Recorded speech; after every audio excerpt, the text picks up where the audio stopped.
Bonjour, Monseigneur Alain Guélec. Oui, bonjour Isabelle. Vous Bonjour à êtes, tout le monde. vous êtes l'évêque de Montauban et nous nous retrouvons dans cette belle semaine de Pâques, appelée aussi Octave Pascal. Est-ce que ça voudrait dire que Pâques dure 8 jours, Monseigneur? Effectivement, la liturgie de Pâques, pour le dimanche de Pâques plutôt, se prolonge, on va dire, tout au long de la semaine, qu'on appelle l'octave. Et donc chaque jour est comme, oui, un dimanche, on peut dire comme ça. La liturgie d'ailleurs prévoit le chant du Gloria, le chant évidemment de l'Alléluia. Donc tout est un peu ce prolongement, si on peut dire, de ce qui est vécu, ce qui est célébré la veillée pascale et le dimanche de Pâques. Et pourquoi ce prolongement? Pourquoi a-t-on besoin finalement de célébrer Pâques tous les jours pendant une semaine?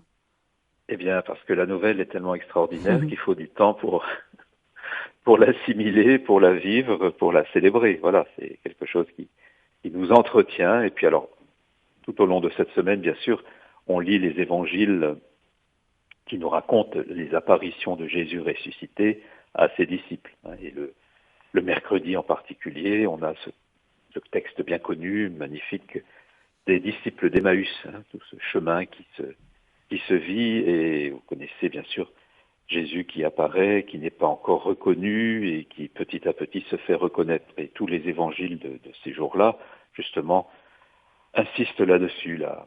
On n'est plus dans la connaissance du Jésus, on est dans la reconnaissance du ressuscité. C'est le même, et puis en même temps, il se donne à connaître, à voir, à découvrir et à reconnaître dans la foi, il est le vivant, le ressuscité. Et donc c'est tout ça qui est proclamé, célébré tout au long de cette semaine, et même encore au-delà, puisque tout au long du temps pascal, nous sommes un peu dans cette mouvance au fond de cet événement du dimanche de Pâques.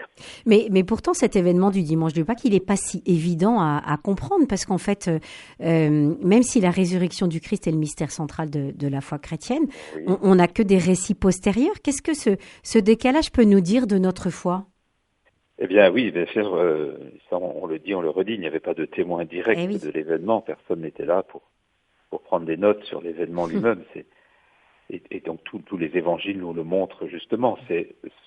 Ça repose sur la foi des témoins.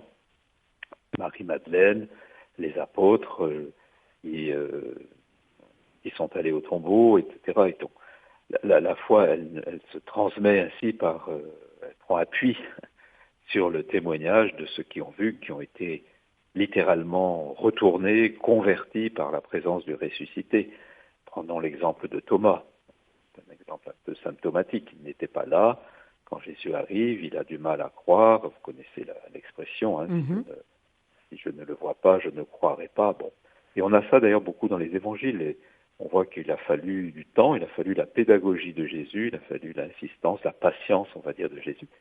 Et donc ensuite, une fois qu'ils sont devant cette évidence qu'il est bien là devant eux, avec eux, qu'il est là, eh bien, ils sont témoins au sens où, vous savez, dans la Bible et dans les évangiles, les témoins ne sont pas simplement les témoins d'un événement extérieur. On rend témoignage de quelque chose que l'on a vu. Ils sont, on pourrait dire, pris dans l'événement, si vous voulez. Voilà, c'est-à-dire leur vie prend désormais un sens nouveau. Et tout ça nous conduit d'ailleurs à la Pentecôte, où tout va être manifesté, mis en lumière par le don de l'Esprit qui va les conforter, je dirais, les confirmer dans la foi naissante. Il faut le don de l'Esprit Saint, il faut la force d'en haut, il faut le souffle de Dieu pour les rendre de vrais témoins et, je dirais, inébranlables dans leur foi. Et donc, oui, pardon. Non, je vous en prie. Et est-ce que c'est pour ça que finalement ce temps pascal dure 50 jours, donc plus longtemps que le carême, qui en dure 40, rappelons-le. Et est-ce que on peut finalement entretenir cette foi en la résurrection en demandant à l'Esprit Saint de venir justement renforcer cette foi? Oui, tout à fait. Alors voilà, comme vous l'avez dit justement, le carême nous prépare à Pâques, il ne faut pas oublier. Donc, au fond, le carême, si on peut prendre les choses de manière plus large, commence le mercredi décembre et il se termine bien sûr le dimanche de Pâques, mais le carême n'est pas une fin en soi, comme on l'a souvent dit, il prépare Pâques, et Pâques nous conduit à la Pentecôte. Vous voyez, tout ça est lié, c'est comme un cheminement, et chacun, donc, à l'image des premiers disciples et des premiers croyants, chacun avance ainsi dans la reconnaissance Et nous avons toujours à faire et je dirais à refaire ce chemin. Je crois que c'est important aussi de ne pas, pour tous les événements de la foi c'est pareil, mais peut-être pour Pâques c'est encore plus vrai, je dirais nous habituer à une certaine routine. Au fond, voilà, bon, Pâques qui revient effectivement, comme le printemps qui revient, il y a un cycle, voilà. Mais bien sûr, mais à chaque fois, nous le vivons peut-être avec ce goût de la nouveauté aussi qui vient nous renouveler. Pâques, c'est aussi cette fête du renouveau. Et donc nous avons tous besoin d'être ainsi renouvelés, réconfortés dans notre foi, qui, voilà, parfois prend des allures peut-être un peu tièdes. Hein. Et donc Pâques vient nous relancer un petit peu notre marche au fond. On remarque à travers ces différents récits d'apparition du ressuscité dont vous avez fait mention, Monseigneur Alain Guélec, on remarque cette joie des disciples. Comment cette joie pascale peut-elle perdurer au-delà de cette octave? Ah bien, justement, la joie pascale, elle doit nous habiter tout le temps. Et c'est pour ça qu'on a besoin de ce temps fort aussi, puisque la vie parfois se charge d'événements qui ne sont pas joyeux, et le monde n'est pas autour de nous, n'est pas toujours joyeux. Mais nous avons besoin justement de venir nous ressourcer, nous retremper, je dirais, au sens baptismal du terme, dans cet événement qui nous remet la joie au cœur, qui nous dit Dieu est avec nous, Jésus ressuscité et vivant, son esprit nous est donné, voilà quelque chose qui s'enracine dans notre cœur, c'est cette espérance qui vient de Dieu, comme cette espérance que la mort n'est pas la fin de tout, que la vie est promise à la résurrection, voilà. Tout cela, nous l'entendons, nous le réentendons, nous le célébrons. On a besoin ainsi de ces événements, de cette liturgie pascale qui nous remet ainsi devant cette joie qui vient de Dieu. Oui, parce que cette liturgie pascale, elle est assez déployée. Vous disiez que tous les jours de l'octave, on chantait le Gloria. Il y a aussi donc forcément cet Alléluia qu'on entend et qu'on chante à plusieurs reprises pendant la messe. Il y a le cierge pascal qui est allumé, la cuve baptismale qui est mise en valeur, il y a des fleurs, de la musique. Et puis il y a aussi ce Regina Coeli, cette prière particulière à la Vierge Marie qui est spécifique à ce temps pascal. Oui, alors il y a des chants, bien sûr, typiquement, je dirais, de Pâques, hein, et puis le Regina Coeli en est un, où effectivement on prie la Vierge Marie, qui est Marie au pied de la croix, Marie qui reçoit aussi avec les autres l'annonce de la résurrection de son Fils. Donc elle nous entretient aussi, elle nous aide à vivre cette joie pascale. Vous voyez, on a le témoignage de tous les saints, de tous les temps, de tous ceux qui ont donné leur vie pour le Christ et qui ont donné leur vie pour le Christ parce qu'ils croyaient nous croyons aussi que le Christ est vivant. Donc, tout ce que nous vivons aujourd'hui en Église s'enracine profondément dans cette conviction et donc dans cette joie, puisque si on reconnaît que Jésus était mort et qu'il est vivant, qu'il a fait ce passage de la mort à la vie, comment ne pas le recevoir dans la joie? Alors la joie, il faut bien s'entendre, c'est pas non plus l'exubérance, et puis c'est une joie qui peut... Une joie profonde. Qui est liée, profonde et qui est liée à l'espérance. Hein, voilà, il ne s'agit pas d'une joie qui est superficielle au sens, vous voyez ce que je veux dire, c'est quelque chose qui a besoin de nous habiter profondément. Vous voyez, la joie de l'Évangile, comme nous connaissons ce texte magnifique du pape François à l'époque. Oui, c'est vrai. Vous parliez, Monseigneur, de ces apparitions de Jésus aux différents témoins, à Marie-Madeleine, à Thomas. Est-ce que écouter ces récits, les lire, les entendre pendant tous ces jours saints, c'est pas aussi une façon pour nous, chrétiens, de nous mettre un peu à l'école de ces apôtres, de ces disciples, et d'être un peu dans une attitude d'obéissance, d'humilité, en nous disant, bah oui, ils ont vécu ça, ils ont rencontré le Christ ressuscité, ils se sont laissés transformer, vous l'avez dit, hein, c'est pas juste être témoin d'un événement, mais c'est vraiment une transformation intérieure. Est-ce que c'est pas aussi une attitude pour nous les chrétiens à nous mettre à leur école? Bien sûr. Notre foi, je veux dire, elle puise, elle s'enracine, elle se nourrit aussi de cette foi qui nous est transmise ainsi dans cette longue histoire, mais qui s'origine dans ces premiers témoins. Et puis nous-mêmes, nous avons bien sûr nous nous sommes aussi confortés, pas simplement par les témoins du passé, mais par des témoins d'aujourd'hui.